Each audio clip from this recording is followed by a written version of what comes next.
गरीब मायका। मोहिनी के 3 बेटे थे। पति खूब अच्छा कमाता और बड़े घर के ऐश सब था मोहिनी के जीवन में। लेकिन एक चीज जो नहीं थी वो थी सुकून। मेरी बहन और मेरा भाई दोनों गरीब, लेकिन मैं मेरे पास तो नोट की बरसात है। तभी मोहिनी की बहन वीना उसके दरवाजे आ जाती है। अरे मोहिनी, कैसी है? मेरे घर में ना सिलेंडर खत्म हो गया है।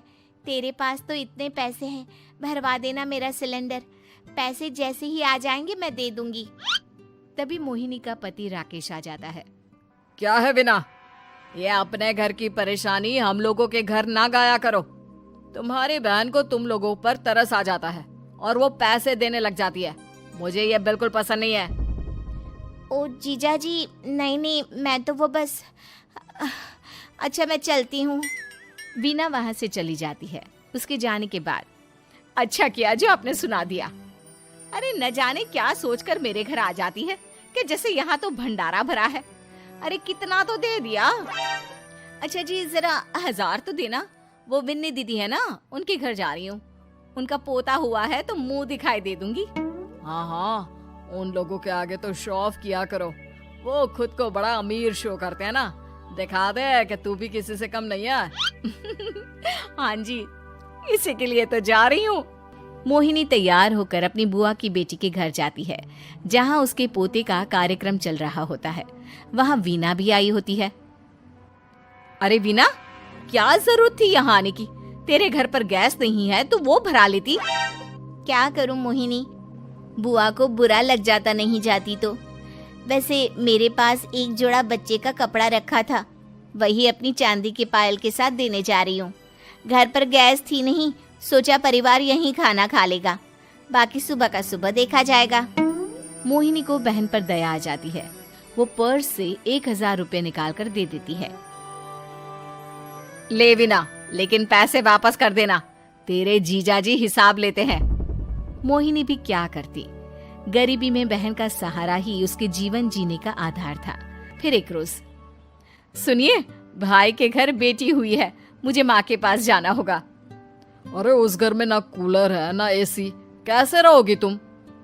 हाँ, वही सोच रही हूँ कि अकेली जाऊं, बच्चों को साथ ना ले जाऊं।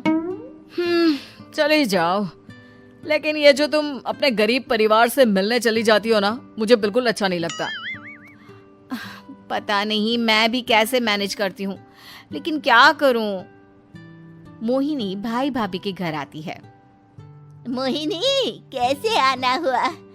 तू यहाँ हम लोगों के घर रह लेगी या फिर किसी होटल में रहेगी? क्या हो गया है माँ? मोहिनी को क्यों ऐसे बोल रहे हैं आप? अरे तू नहीं जानती अपनी ननद को, पैसे वाली है ना, तो ऐड कुछ ज्यादा ही है। मोहिनी को माँ की बात का बुरा नहीं लगता है, क्योंकि उसे पता ही नहीं चलता कि माँ उसे जली कटी सुना रही है। वो भाभी की बच्ची के साथ लेन देन करती है और वहाँ से चली जाती है। उसके जाने के बाद, माँ, क्यों आप मोहिनी को इतनी सारी बातें सुनाती हो? भाई का बेटा बोल पड़ता है। माँ, क्योंकि दादी जानती है कि बुआ के अंदर घमंड है। सही बोल रहा है मोहन। बहू भले तुझे ना दिखता हो, लेकिन मुझे और मोहन को दिखता है कि वो कितनी घमंडी है। मोहिनी मायके आती है, जहाँ गरीबी के कारण चीजें कम होती हैं। इस मोहन के बच्चे को काम पर लगा दो ना, किसी दुकान या किसी होटल में। बर्तन धो लिया करेगा, कम से कम 4 पैसे और आएंगे घर में। देख मोहिनी, माना तेरे पास पैसा है, लेकिन तेरे भाई के दिन इतने भी बुरे नहीं चल रहे कि वो अपने बच्चे की पढ़ाई रुकवाकर उससे बर्तन धुलवाए। मोहन माँ की ओर देखता है, जैसे आंखों से बोल रहा हो, देख लिया बुआ का हाल। हाँ मोहिनी, बात तो सही है, लेकिन अभी मोहन को पढ़ना है। आखिर तुम भी तो अपने दोनों बेटों को पढ़ा रही हो ना। मेरे बेटों से कैसे कंपेयर कर सकती हैं आप? अरे वो तो कलेक्टर बनेंगे। हाँ, कल को वो मोहन को नौकरी में रख लेंगे, क्यों? मोहिनी कुछ दिन और रहकर चली जाती है। धीरे धीरे दिन बीतता है। मोहन बड़ा होता है और कड़ी मेहनत से सफल भी हो जाता है। मोहिनी, माँ के जाने के बाद तो तुमने भाई भाभी के घर जाना छोड़ ही दिया, क्यों? वो क्या है ना, उन लोगों का घर छोटा है, मेरे बच्चे जाना ही नहीं चाहते। पर तुझे क्यों अचानक मायके की बात याद आ गई? यार, मेरा तो मायका है, भाई भाभी है, मेरा तो आना जाना लगा ही रहता है। हाँ, क्योंकि तुझे आदत है ना ऐसे छोटे से घर में और कम पैसे में रहने की। वैसे क्या खबर है आजकल मायके की अपने? अब वो घर छोटा और कम पैसे का नहीं रहा, क्योंकि मोहन तो बहुत बड़ा आदमी बन गया है। फिर क्या?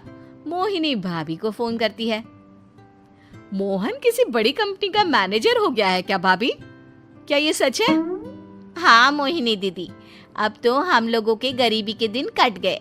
आपके भाई ने कोई अच्छे कर्म किए होंगे जो हम लोगों का बेटा इतना अच्छा कमा रहा है। देख लो भाभी, पहले भी आपने कई गलतियां की थी, आप थोड़ा संभल कर चलना। भाभी को मोहिनी की बात समझ में नहीं आती कि वो क्या कहना चाहती है।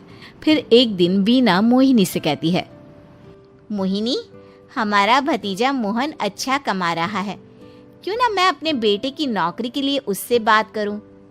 अरे बुआ का बेटा है, ये सोचकर मदद तो करेगा ना? हाँ हाँ, क्यों नहीं करेगा, उसके बुरे दिन में तो हम भी खड़े थे। मोहन को वीना फोन करती है और अपने बेटे की मदद करने की बात करती है। हाँ हाँ बुआ, क्यों नहीं, आप सिद्धार्थ को भेज दें, मैं अपनी ही कंपनी में उसकी नौकरी करवा देता हूँ। दिन बीतते हैं, अब वीना के हालात भी अच्छे हो जाते हैं। क्या बात है वीना, तूने भी कार ले ली, वो भी इतनी अच्छी? हाँ मोहिनी, अपने भतीजे के कारण तो हम लोगों के दिन अच्छे हो गए। उसने सिद्धार्थ की नौकरी लगवा दी है, वो भी शानदार। ठीक है, लेकिन पैसे ख्याल से खर्च करना। वो क्या है ना, पैसे आने आसान है लेकिन संभालने मुश्किल। मोहिनी घर पर अपने पति से बात करती है। देखो ना, सबके पास पैसे हैं, एक वक्त था जब मैं ही अमीर हुआ करती थी। लगता है कि ज्यादा दिन नहीं रह पाओगी, मेरी नौकरी को कुछ साल ही बचे हैं और तुम्हारे दोनों लड़के निकम्मे हैं। उन लोगों को बोलो ना कि नौकरी करे। तभी वहाँ मोहिनी के बेटे भी आ जाते हैं। अरे हमें क्या मोहन समझा है जो दिन रात गधे की तरह काम करते रहे? खैर, दिन फिरते हैं और मोहिनी के पति की नौकरी भी खत्म हो जाती है। मोहिनी क्या करे, थोड़े से पैसे में गुजारा नहीं हो रहा है। तो क्या करे, मेरी समझ में कुछ नहीं आ रहा। मोहन को बोलो ना कि वो इन दोनों के लिए नौकरी देखे, जैसे सिद्धार्थ के लिए नौकरी देखी है। मोहिनी क्या कहती, उसे अपने वो दिन याद आ जाते हैं जब उसने भाभी से मोहन को नौकर बनने की सलाह दी थी। क्या हो गया, क्या सोच रही हो मोहिनी? यही कि वक्त कभी भी किसी का भी पलट सकता है। ऊपर वाले से डर कर रहना चाहिए।